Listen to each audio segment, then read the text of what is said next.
और आंखों में लगा है शीशा। सबसे सुंदर आंख की खिड़की, जिसमें पुतली काली जमाने भर से, जिसमें पुतली काली जमाने भर से, काया कुटिया निराली जमाने भर से, काया कुटिया निराली जमाने भर से। ऐसी बढ़िया आंख की खिड़की में ये शीशा लगा है कि भीतर वाला तो बाहर वाले को देख लेता है, पर बाहर वाला भीतर वाले को नहीं देख पाता। इतनी सुंदर व्यवस्था। अच्छा, वैसे एक सज्जन कार खरीदने वाले थे, बोले महाराज अगली बार आओगे नई कार में बिठाई। संयोग से जाना हुआ, कार बोला अभी खरीदी नहीं। हमने कहा क्यों? बोले 1 महीने बाद खरीद रहे हैं। क्यों? कहा कि जिस कार हम लेना चाहते उसका लेटेस्ट मॉडल आ रहा है 1 महीने बाद।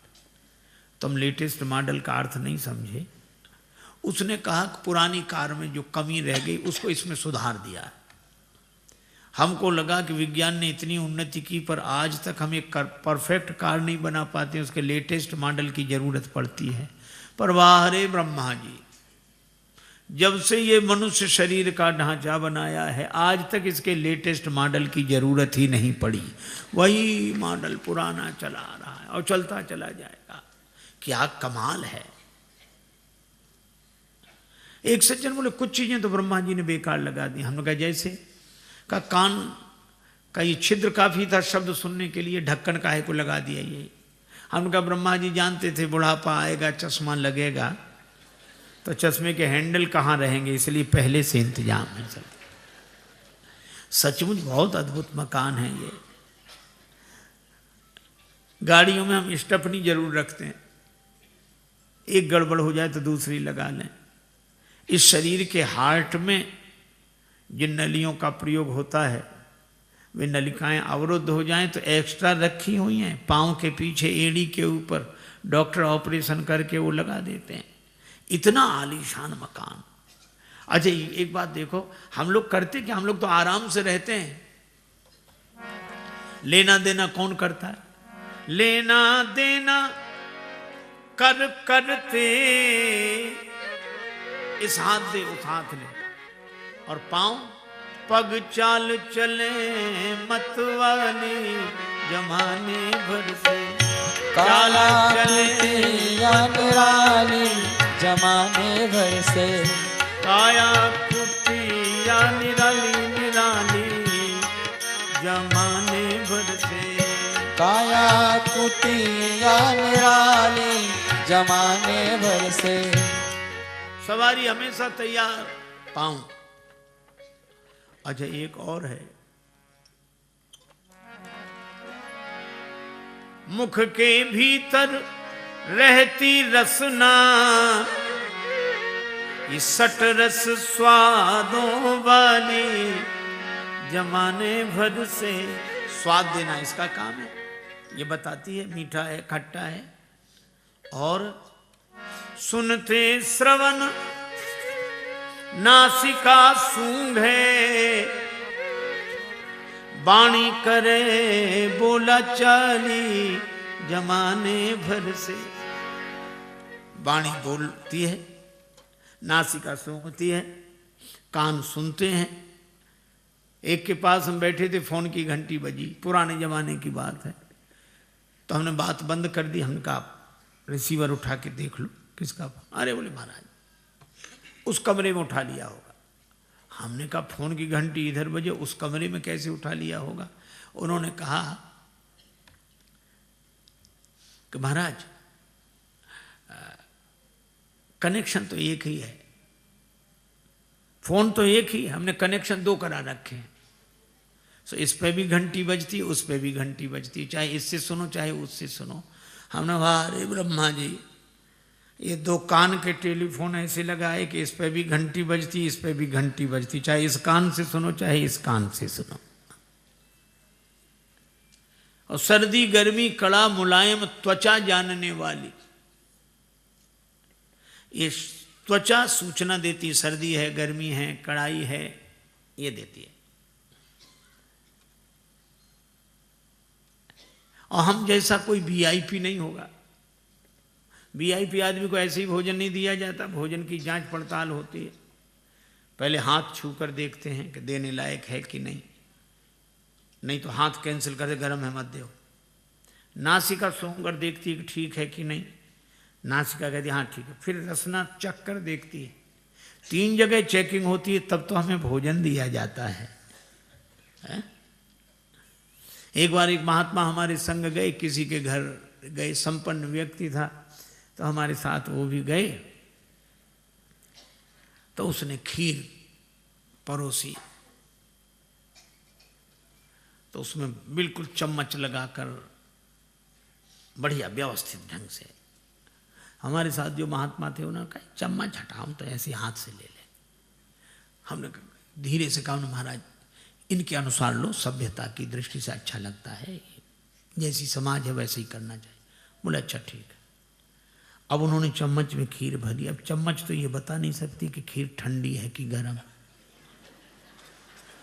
उन्होंने और कोई भोजन लिया ही नहीं, पहले चम्मच में खीर भरी और खीर भर के जैसे ही मुख में रखी, वो इतनी गर्म थी खीर। क्या महात्मा ऐसी चम्मच फेंकी और जल्दी जल्दी पानी पिया और नाराज होकर बोले भाड़ में जाए तुम्हारी सभ्यता, ये तुम्हारी चम्मच से तो भगवान के दिए हुए चम्मच अच्छे हैं, कम से कम बताते तो हैं कि ठंडा है कि गर्म है क्या।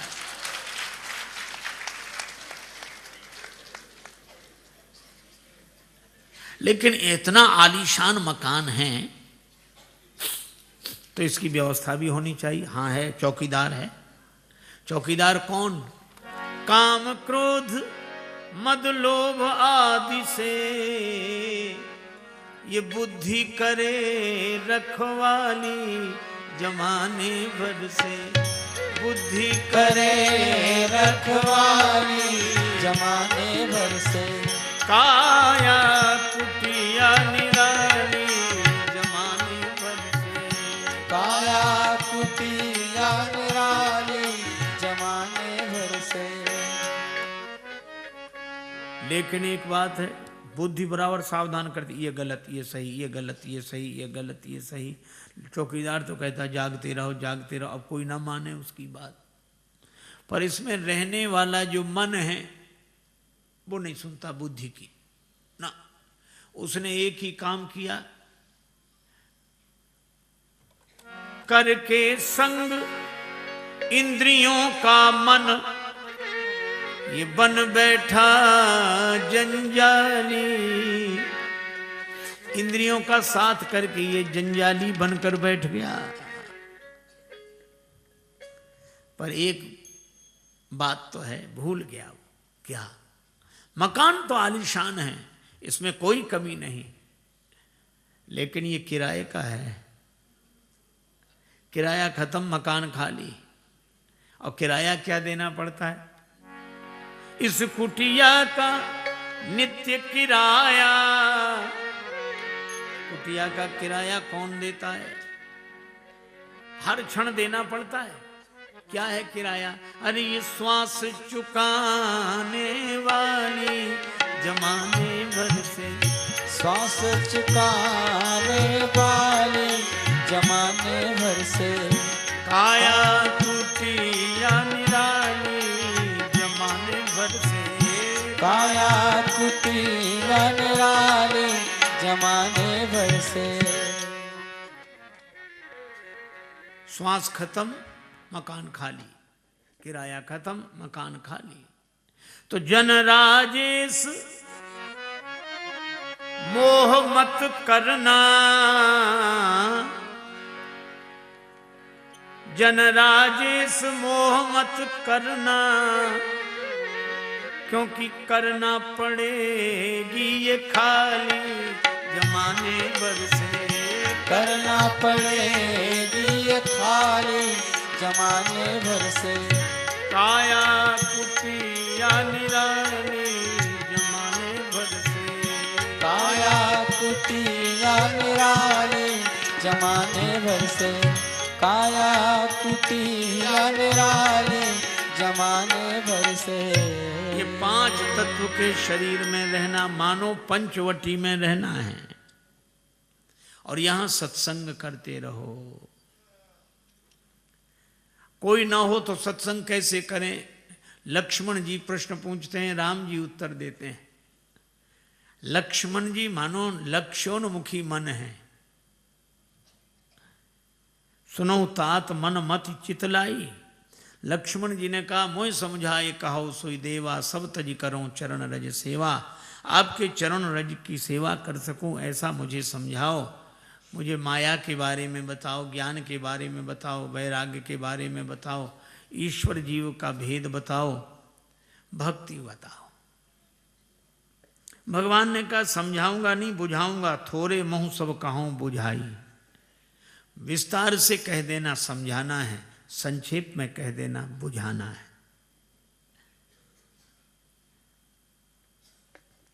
भगवान ने कहा, मैं और मोर तोर तय माया। मैं, मेरा, तुम, तुम्हारा, यही माया का घेरा है, यही माया है। लक्ष्मण जी ने कहा कि हम तो ज्ञान के बारे में पहले पूछा था। कहा कि नहीं, पहले माया के बारे में पूछ लो, समझ लो, क्योंकि ज्ञान होने पर फिर माया का अस्तित्व ही नहीं रह जाएगा, कैसे देख पाओगे। ज्ञान के बारे में बताया, ज्ञान मान जहाँ एक नाही, देखे ब्रह्म समान सब बाही। सब में अपनी सत्ता का अनुभव करे। निजानंद मस्ती में मैं झूमता हूँ, कहाँ कौन कैसा न मैं पूछता हूँ। खिले हैं जमाने में गुल रंग बिरंगे, मिसाले भंवर हो के मैं गूंजता हूँ। न जीने की इच्छा न मरने की चिंता, कजा से निडर हो के मैं घूमता हूँ। और मिली हैं जिनसे ये बेहद निगाहें, पकड़ उनके कदमों को मैं चूमता हूँ। हुआ मुक्त सबसे बड़ी खुश नसीबी, फकीरी खजाने को मैं लूटता हूँ। ऐसी स्थिति, आनंदमयी स्थिति। लेकिन एक ब्रह्मज्ञानी जी ने अपने चेले को पढ़ाया कि सब में ब्रह्म सत्ता का अनुभव करो, आत्म सत्ता का अनुभव करो, दूसरा है नहीं। पाठ बड़ा अच्छा पढ़ाया। अब वो जहाँ जाए यही चर्चा करे, दूसरा है ही नहीं। एक दिन राजा का हाथी बिगड़ गया, सत्संगी बैठे थे। वो बोला कि हाथी मेरा क्या बिगाड़ेगा, तुम भागो, भागना हो तो मुझे तो ज्ञान है, वो भी ब्रह्म मैं भी ब्रह्म, ब्रह्म ब्रह्म का क्या बिगाड़ेगा। अब महावत चिल्ला चिल्ला के भैया भाग जाओ भाग जाओ। वो अकड़ा खड़ा, मैं भी ब्रह्म हाथी भी ब्रह्म, ब्रह्म ब्रह्म का क्या बिगाड़ेगा, मुझ में भी ब्रह्म हाथी में भी ब्रह्म। महावत की बात नहीं मानी तो हाथी में सूंड में लपेट कर ऐसा फेंका, दूर जाके गिरा, हड्डी पसली टूट गई। वो तो भगवान की कृपा थी कि बच गया। ले गए लोगों से गुरुजी के पास। गुरुजी ने कहा कि बेटा क्या हुआ। चेला बोला, गुरुजी आपका ज्ञान झूठा। आप कहते थे कि सब में ब्रह्म देखो, मैंने हाथी में ब्रह्म देखा, फिर हाथी ने मुझे क्यों उठा के फेंक दिया। गुरुजी बोले, मैंने सब में देखने के लिए कहा था। हाँ तो महावत ने मना किया था, महावत में ब्रह्म नहीं देखा, तुम्हें उसकी बात नहीं मानी। हाँ ये बात तो। बोले तो ब्रह्म ने ब्रह्म की बात नहीं मानी तो ब्रह्म ने ब्रह्म को उठा के फेंक दिया, उसमें क्या है। ज्ञान मान जहाँ एक नाही, देख ब्रह्म समान सब माही। कहिए तात सो परम विरागी, तृण समसिद्धि तीन गुण त्यागी। जो त्रिगुणातीत हो, गुणों के द्वारा होने वाले कार्यों में जिसके मन का राग न हो, सिद्धियों में राग न हो, वह वैराग्यवान है। वैराग्य का अर्थ न अपेक्षा न उपेक्षा। मन की असंगता ही वैराग्य का सूचक है। ईश्वर जीव ही भेद प्रभु जो पूछा था तो भगवान ने कहा, माया ईश न आप कहूं जान कहिए सो जीव। इतनी सुंदर बात कही। तीनों बाद सिद्ध होते हैं, मानो त्रैतवाद, द्वैतवाद, अद्वैतवाद। माया ईश न आप कहूं जान कहिए सो जीव। माया को, ईश्वर को और अपने को जो न जाने वह जीव। तीन हो गए, माया, जीव, ईश्वर। फिर द्वैतवाद भी उसी में से निकलता, माया ईश और आप कहूं जो न जाने सो जीव। मायापति ब्रह्म को और जो अपने को न जाने वो जीव। और अद्वैतवाद कितने बड़े ढंग से निकलता है। माया ईस न आप कहूँ जान कहिए सो जीव, मायापति ब्रह्म जो अपने को ब्रह्म न जाने वही जीव है। ऐसी सुंदर बात कही। और भगवान सबका वर्णन करते हुए कहते जाते बेग द्रवों में भाई, असमम भगति भगत सुखदाई। धर्म का पालन करने से वैराग्य होता है, वैराग्य से मेरे चरणों में अनुराग होता है। मैं उसके निरंतर बस में हूं जो भक्त है। यह सुंदर सत्संग हुआ, लेकिन सत्संग के तुरंत बाद सूर्पनखा आई। कई बार लगता है कि सत्संग के बाद सूर्पनखा क्यों आई। बहुत लोग शिकायत भी करते हैं कि सत्संग में सूर्पनखा सत्संग के बाद आई क्यों। हमने कहा आप बड़ी अद्भुत बात करते हैं। बोले कैसे। हमने कहा आप ऐसे ही कहते हैं कि पढ़ाई के बाद परीक्षा क्यों आई। परीक्षा तो पढ़ाई के बाद ही आएगी।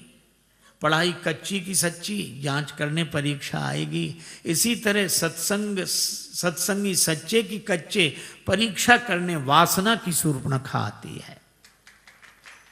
और ये सुंदर होती नहीं है, सुंदर रूप बनाकर आई। श्री राम जी से बोली तो कम, मुस्काई ज्यादा। रुचिर रूप धरि प्रभु पहुंच जाई, बोली वचन बहुत मुस्काई, बहुत मुस्कुरा। तुम सम पुरुष ना, आपके जैसा कोई पुरुष नहीं है। ब्रह्मा जी को प्रसन्नता हुई कि चलो राक्षसों में कोई भक्त तो हुआ, भगवान की स्तुति कर रहा है। तो ब्रह्मा जी ने जब ऊपर से देखा तब तक ये नीचे से बोली नमो सम नारी, मेरे जैसी नारी नहीं। ब्रह्मा जी ने कहा सब गड़बड़ कर दिया इसने।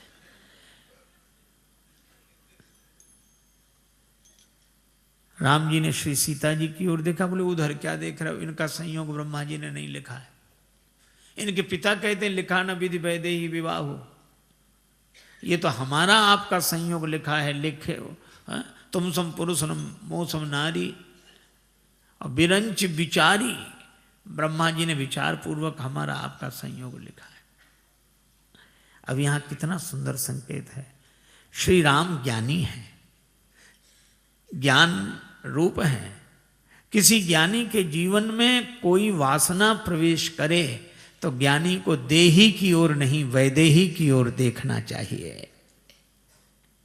और सदग्रस्त की धर्म मर्यादा के अनुरूप यह आचरण कि कोई वासना प्रवेश करे तो उन्हें अपनी भार्या की ओर देखना चाहिए।